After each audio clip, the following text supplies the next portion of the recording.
Hi, hello, and welcome to LX2 Codependency Coaching Podcast. I am Stella. It is the end of the day. Again, I had a very busy morning and so I didn't get an opportunity to record until now. Uh, yeah, I was thinking about the idea of subjective reality. And all reality is subjective, right, to the individual who is observing it. And it's interesting because often our perspective is colored or textured by what we're experiencing in our subjective reality. And I was listening to Trevor Noah on the What Now podcast. Is that real? No, I was listening to Diary of a CEO, Stephen Bartlett, and he was speaking with Neil deGrasse Tyson. Neil deGrasse Tyson has a new book, not sponsored in any way, called Take Me to Your Leader. I'm very interested to check that out. But at the end of the podcast, he was talking about how if and when aliens observe our reality and experience, it'll be very subjective to where they land and what's going on around them. And should they land on, I think it's the 405 in LA, they would think that the living creatures here are cars because there are so many, right? And so they are doing all the things that cars subjectively are doing, but they wouldn't necessarily see people. And so I thought that was really interesting that the reality that they would observe is based on what is happening in the moment, as is our reality, because it's very much subjective to what our experience is in the moment. And I was thinking about how our perspective changes over time. And so our reality then is subjective or subjected to based on what we are experiencing. Um, so this time of year, I often think about what I was doing in the first week of August, over time. And obviously at this point, 4 years ago, so 2022, I landed in Athens and I was, kind of adjusting to that experience. And then subsequently, every kind of first week of August, I'm taken back to that time, but I'm also then thinking about how I was adjusting to my life. I had reestablished my license. I was, getting back into the swing of working and doing this job again. And so recently, last weekend, I went to the 35th high school reunion, uh, which was very interesting. It was very interesting because I went to the 10, I went to the 20, this was the 35th. And yeah, I had to tell the story. I didn't have to, but often, people in these reunion situations are, what have you been up to? What are you doing? And a lot of times people ask, what do you do? Right. And I hate that question for a lot of reasons, but um or people will just start talking about, what they do, who they're married to, how many kids they have, whatever, whatever. And so I started asking, what do you do for fun? Right? Because I don't care what you do for work. It's not the thing that is interesting to me. And as a person who observes human beings and their reality, I'm more interested in what you do for fun or what excites you or when was the last time you had, an awe-inspiring experience. Like those are questions that are more interesting to me than what do you do for work. And so, I had a couple different people who shared, they like to go golfing or they go hiking or they go outside. Um, yeah, one individual was like, "It has been kind of a shit year. I don't remember the last time I had fun." And so at the end of our conversation, I, gave them a hug and I said, "I hope that you have more fun. Fun is a subjective experience, and every one of us has a different perspective on what brings us joy in that way, or what is entertaining or enjoyable for us." And that changes certainly over time. And hopefully in 35 years, you're not doing the same shit you were doing when you were 18. And maybe it's time to get back to some of the shit you were doing when you were 18. I, uh, I used to love to sing, right? I used to love to go dancing, and I still do. I still do enjoy going dancing. Haven't sung. I mean, I sing, when music is on. Um, but the idea of our experience is subjective, and it influences then how we communicate or connect with other people. I was teaching a communication skill to a client and was talking about the idea of active listening and how a lot of times the filter that we have, the filter that we hear things with, and certainly the filter that we speak things with shifts and changes depending on what our experience is in the moment. I know that for myself, I can be a lot more sharp tongued, if not snarky, if I am hungry or irritable or frustrated, if I've had a long day.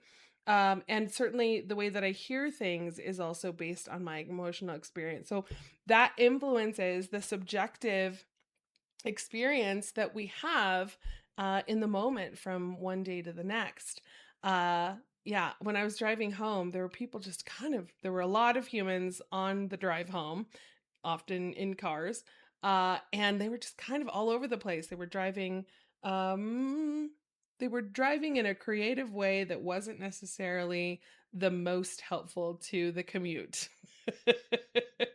Notice how I used a filter there and didn't say and I have certainly shifted my subjective reality from being irritated or frustrated when that happens to one of compassion or curiosity of like, what is going on with you? I hope you're okay. Or I hope that, your day gets better, whatever. And I don't obviously uh, lay on the horn and like yell that at them. But I am a lot more compassionate. My subjective perspective is definitely more one of compassion or understanding rather than frustration of like, why are all these people out here trying to kill me? Because that has been part of my subjective reality in the past, is that's how I perceive people driving erratically or dangerously. It's interesting because we can shift our perspective as well. I've spoken often about when people come into my office in a couple, and we really do have an opportunity to shift the reality or the expectation of how people see things, because we can shift it from one perspective, which is negative or frustrated or coming from a place of emotionality, to one of a shared perspective. I used to use a jar of M&Ms that I had in my peanut M&Ms, to be specific, that I had in my office, and I would ask them to count the dominant color, whatever they saw the most of. And certainly on a couch from two different angles, one person saw more green or one person saw more yellow, and recognizing that that is subjective to the angle that they're sitting at, the height at which they sit, and what was more visible on either side of the jar. And so that really does influence our perspective. It influences how we see things. It's interesting to me. A lot of times people will see, if they have multiple children or if they have multiple siblings, they will see the perspective that they existed in or that they grew up in, and how one sibling was maybe treated differently than the other, not necessarily better or worse, just differently. And recognizing now that it could be that that child or that sibling required more attention or didn't require as much attention. I have often heard, I didn't have to worry about this individual, this kid, as much as I did this other kid who was just, maybe more rambunctious or more impulsive, or maybe needed a little bit more attention. I've shared with you guys in the past that my mom has often said of her six kids, when asked if she has a favorite, that she loves the one that needs it the most in the moment. She loves us all equally, but certainly loves the one that needs it the most in those moments. Turns out it's my brother who often needs the love the most.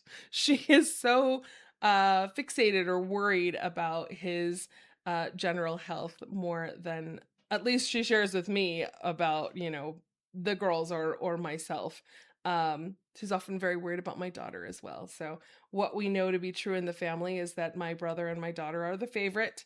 And if you ask the two of them, they both see themselves as the favorite, but Luna knows, my daughter knows, that she wins that particular contest. There is no winning, but she is the favorite. Even among the siblings, right? Among her aunts and uncle, she's the favorite for reasons.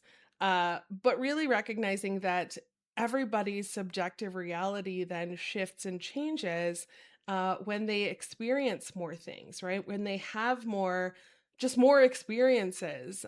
Speaking to someone who is in their 20s is going to have a very different subjective reality than someone in their 70s, and certainly someone in their 90s, because they've had more experience on the planet. And hopefully they've integrated that information to then shift, soften, or sharpen their subjective experience and how they see what is true for themselves, and then how they assess the world at large. And one of the caveats to that is a personality disorder.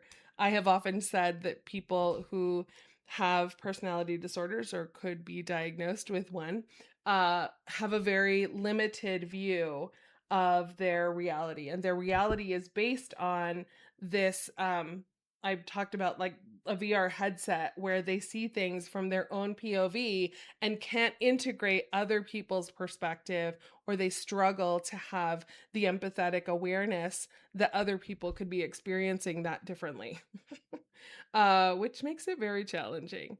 Uh, and so most of us will have an empathetic perspective. I can imagine how that feels if somebody else is experiencing something, if somebody has lost an animal or like a pet, or has lost a someone close to them, a loved one. And if you haven't had that experience, but you have other loss, you can kind of globalize what loss looks like. If you don't have that perspective, it's going to make it really difficult for you to have empathy and compassion when they are struggling, at the grocery store or in a work situation.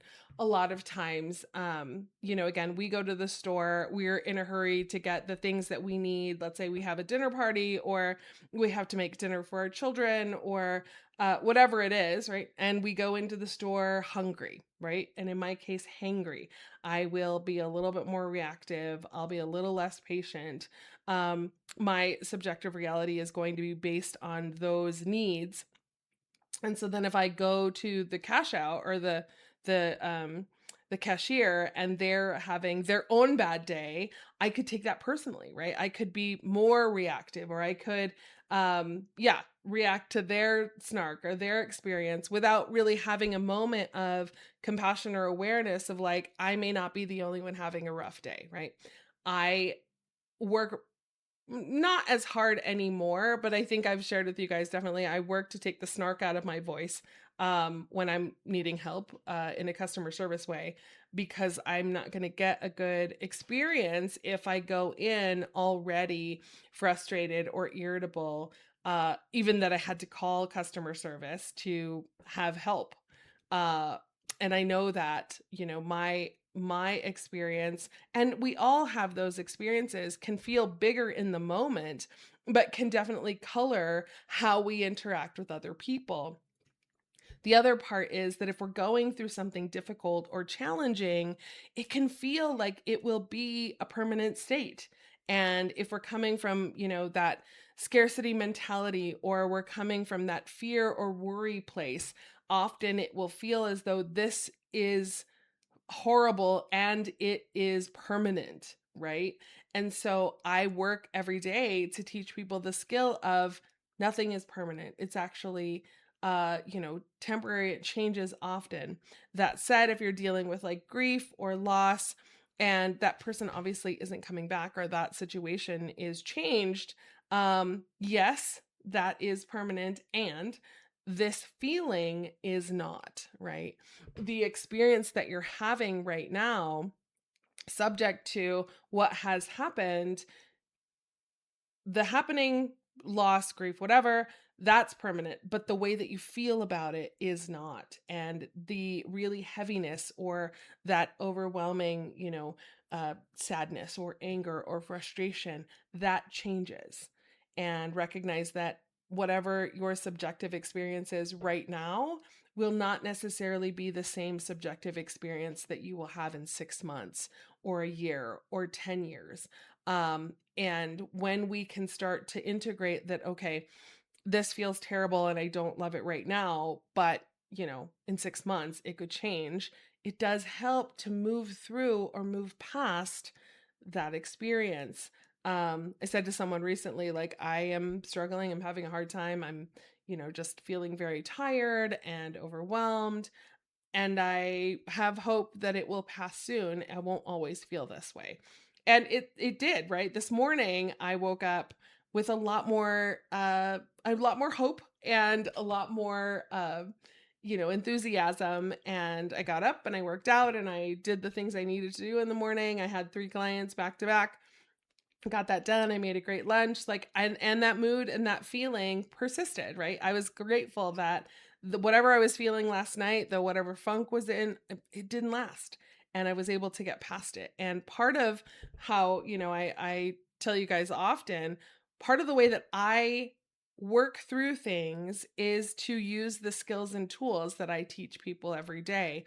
I think I shared with you guys, a few weeks ago that a friend of mine whom I've known for a long time had shared something about what when she met me, she was like, "Your life was a hot mess," and the fact that you were a therapist was really kind of interesting to me because I was like, "How does she do that?" I had feelings about it. I was like, I mean, I was going through a lot. I would not have categorized my life as a hot mess, but I could see how you could see it that way. I didn't, persist in the conversation at the time, but it stuck with me and I kept thinking about it, right? What I know to be true is therapists are human beings who are going through things, and it is my job to help people as they go through things, not because I am the expert, not because I am somehow immune from going through things, but because I am also sometimes going through things. And, it's difficult for me at times to see the forest for the trees that I am going through. But when I'm working with clients or with other people, I've got a bird's eye view, right? I've got a different perspective.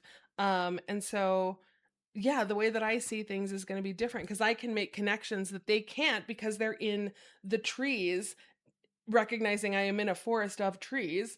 I'm going through really difficult things, but I don't know how to get out. Whereas, like, my bird's eye view is my subjective perspective of what they're going through is that I can see where it started, where it may have come from, and here's some tools and skills to get through it because I'm not going through it, right? So when she said that, like I said, I had some feelings, and then I was like, okay, and I'm still really good at my job. I'm very successful at doing the thing that I do. And as I ran into these, or went to this event, the 35th reunion of my high school graduating class, a lot of people were like, "Oh, that makes sense. You're a really good listener," or "Yeah, you were really good at kind of looking at things differently," which again is a skill that helps me do my job effectively. We all have the ability to shift our perspective. We all have the ability to change how we look at a situation. Some of us need to take a pause from the situation if we can and take a couple steps back, or, maybe take a couple deep breaths, or maybe talk to another person and be like, "Hey, am I seeing this right? Or does this seem off or different?" Right? It's interesting when we look at the community that is social media. There's so many people with so many subjective perspectives on what things are happening. The comment section in a lot of different posts is now my new fascination. I love looking at comment sections and just being like, well, how did people see that? Why would that be the conclusion they came to, or, the opinion that they shared? is 100% based on their subjective experience. And a lot of people are very free with their opinions. And a lot of those are very, very funny and interesting. And so it's interesting when we think about the things that people share on social media.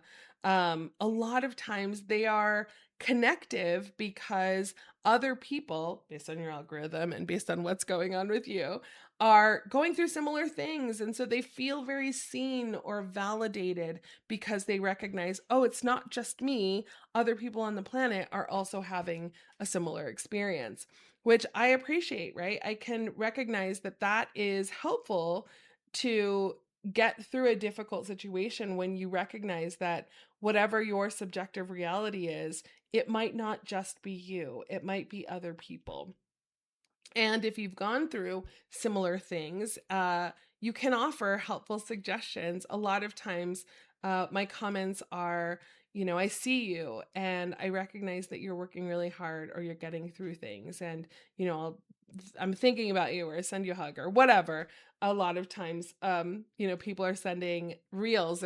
They're sharing those videos with other people, and part of that is again that subjective reality we may share. With my siblings, we send lots of funny things to each other, lots of recipes, lots of funny and sweet things like baby animals or people going through it. And part of that is we have a shared reality. Part of that is we have a shared experience based on the house we grew up in and the parents that we had. And so that's helpful to work through getting through difficult things. It's great when you have really good friends who have been through some things with you because then you have that shared perspective or that shared reality. And then when you can have conversations of like, do you remember this thing? And someone will be like, no, I don't even know what you're talking about. And it's not until they go deeper into the story or share, this is how I remember it and this is how I remember you being there. And then it can create some commonality. It can create some, trigger more memories or remind people of their ability to go through hard things. I often use that skill when I'm talking with clients and especially newer clients because I don't know them, right? I'm a stranger. And so I'll ask them about how they got through other hard things, or we'll just start talking about, childhood things or school things, or, again, similar realities that we share in our educational experience or in our developmental experience. And so I'll ask, how did you go through high school, or who were you in high school, who were you in middle school? And so they'll start to share those stories again from their subjective reality, and we'll start to put together some patterns of behavior. We'll start to put together some patterns of um how they were able to get through hard things or how they were able to work through things, and really recognizing that, remember when you thought that that was going to be your forever experience and then it wasn't, right? And then you grew past that awkward 7th grade period and you really started to come into your own or find your own voice or find things that you were excited about, or you found your community of people that were also, going through something similar.